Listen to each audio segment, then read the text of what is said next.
இப்போது புதிய அறிமுகம் ஆச்சி ஹோட்டல் சாம்பார் 50 கிராம் ரூபாய் 20 மட்டுமே.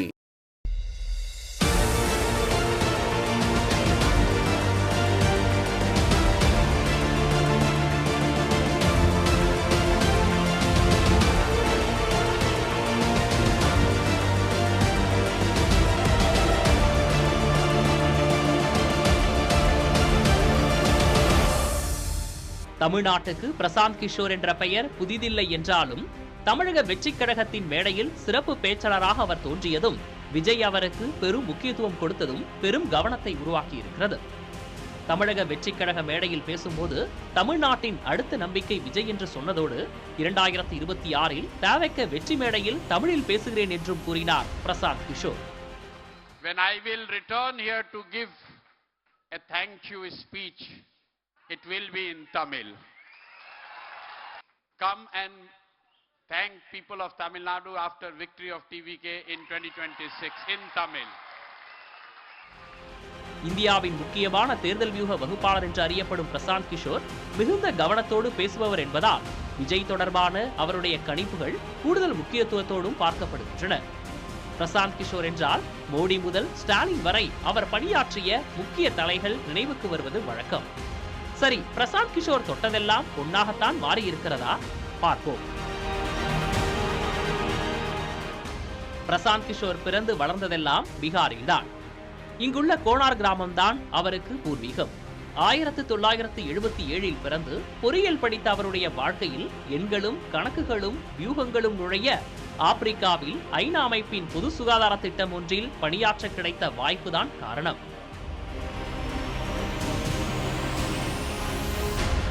இந்தியா திரும்பிய பிரசாந்த் கிஷோருக்கு 2011 காலகட்டத்தில் குஜராத் அரசாங்கத்துடன் இணைந்து பணியாற்றும் வாய்ப்பு கிடைத்தது.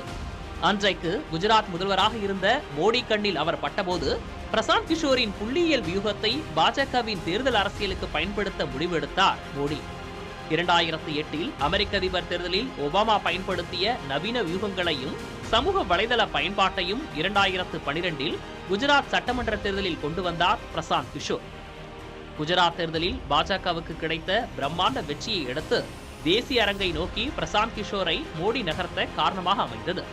2014 தேர்தலில் வென்று மோடி பிரதமரான போது நாடு முழுவதும் அறியப்படலானார் பிரசாந்த் கிஷோர். ஆனால் வெகு விரைவில் அமித்ஷாவுக்கும் பிரசாந்த் கிஷோருக்கும் இடையில் முளைவிட்ட பனிப்போர் பாஜகவிடமிருந்து பிரசாந்த் கிஷோர் விலக காரணமானது. பாஜகவிடமிருந்து விலகிய பிரசாந்த் கிஷோரை பல்வேறு கட்சிகளும் அணுகின. 2011 முதல் 2022 வரையிலான 11 ஆண்டுகளில் 9 சட்டமன்ற தேர்தல்களில் வெவ்வேறு அரசியல் கட்சிகளுக்கு பிரசாந்த் கிஷோர் வியூகம் வகுத்தார். ஒரு தேர்தலுக்கு வியூகம் வகுக்க குறைந்தபட்சமாக 100 கோடி ரூபாய் முதல் 300 கோடி ரூபாய் வரை கட்டணம் பெறுவதாக கூறப்படுகிறது. தேர்தல் வேலைகளுக்காக இவர் நடத்தி வந்த ஐபேக் நிறுவனத்தில் 4000 பேர் வேலை செய்தனர்.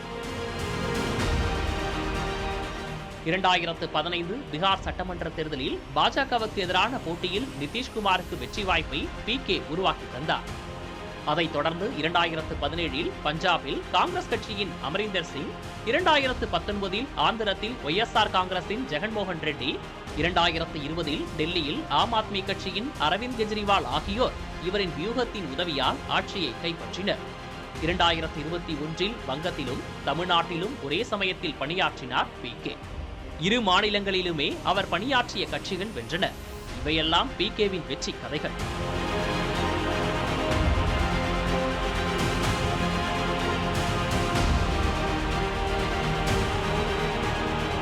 PKவின் வியூகங்களும் கணிப்புகளும் தோல்வியை தழுவிய கதைகளும் உண்டு. 2017 உத்தரப்பிரதேச சட்டமன்ற தேர்தலில் காங்கிரசுக்கு வியூகம் வகுத்து கொடுத்தார் PK. அந்த தேர்தலில் காங்கிரஸ் மொத்தம் உள்ள 403 தொகுதிகளில் 7 இடங்களை மட்டுமே வென்றது. அதேபோல மக்களவை தேர்தலில் காங்கிரசுக்கு வியூகம் அமைக்கும் அவருடைய முயற்சியும் தோற்றது. எல்லாவற்றுக்கும் மேல் 2024 தேர்தலில் பாஜக 400 தொகுதிகளை வெல்லும் என்றும் இந்தியா கூட்டணி பெரும் தோல்வியை சந்திக்கும் என்றும் ஆருடன் கூறினார் PK. இதற்காக பிற்பாடு வருத்தம் தெரிவிக்கும் நிலையே அவருக்கு ஏற்பட்டது.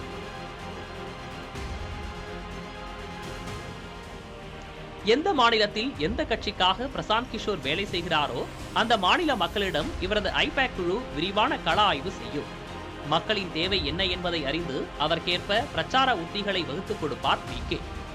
இப்படி களத்தில் நாடி பார்த்த பிறகு எந்த கட்சி ஜெயிக்கும் சாத்தியம் இருக்கிறதோ அந்த கட்சியையே பணியாற்ற தேர்ந்தெடுப்பார் பிகே என்று சொல்வோரும் உண்டு. இதிலும் உண்மையில்லாமல் இல்லை.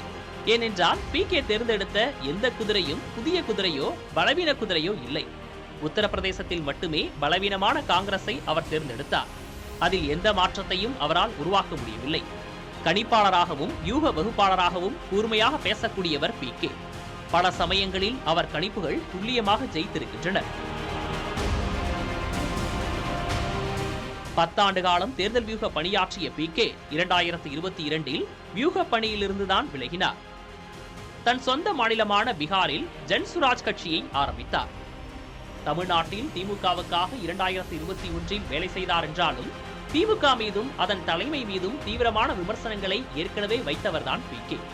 குறிப்பாக வாரிசு அரசியலுக்கு எதிராக தேசிய ஊடகங்களில் பேட்டியளித்திருக்கிறார்.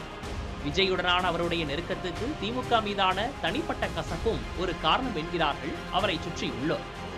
விஜயோடு கலந்துரையாடிய இந்த நாட்களிலும் தமிழகத்தில் அவர் செலவிட்ட நாட்களிலும் கிடைத்த அனுபவங்களின் விளைவே தமிழ்நாட்டின் நம்பிக்கை விஜய் என்று பிகே கூற காரணம் என்கிறார்கள். தேர்தல் அரசியலை பொறுத்தளவில் எந்த வியூகத்துக்கும் மதிப்பு தேர்தல் முடிவுகளில்தான் வெளிப்படும். பொறுத்திருந்து பார்ப்போம்.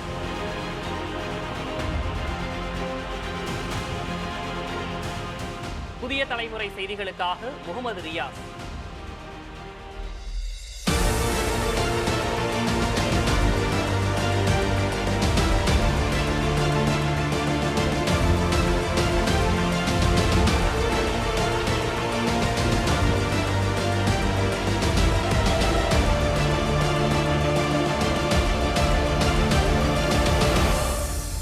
இப்போது புதிய அறிமுகம் ஆச்சி ஹோட்டல் சாம்பார் 50 கிராம் ரூபாய் 20 மட்டுமே.